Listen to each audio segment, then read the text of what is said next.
केन्द्रापड़ा सहर दे प्रवाहित गोबर नदी में भासी आसीथिला एक शवटी लागिथिला केन्द्रापड़ा सहर निकटस्थ गुलनगर निकटरे गोबर नदी पठारे।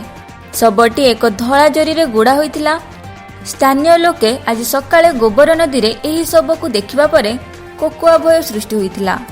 कोनोसी कोरोना आक्रांतक मृत्यु परे तांको शवकु केही गोबर नदी रे भसाई देथिबा लोके भाबी आतंकित होई स्थानीय सरपंच को खबर देथिले। सरपंच घटनास्थल रे पहुंची केन्द्रापड़ा सदर थाना को और ब्लॉक प्रशासन को खबर देथिले।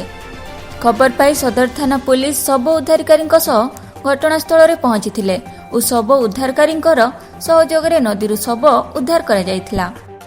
तेबे शव उद्धार परे जना पड़िथिला जे कदली बाहुंगा गुडी को ठीक शव भली जरी रे गुड़ाई नदी रे भसाई दिया जायछि। तेबे लोकंक मध्य आतंक सृष्टि करबाकू केही एपरि करिथिबा साधारण आलोचना हेउछि। एपरि अजथा आतंक सृष्टि न करबाकू स्थानीय सरपंचक सह बुद्धिजीवी माने मत देइछन्ति।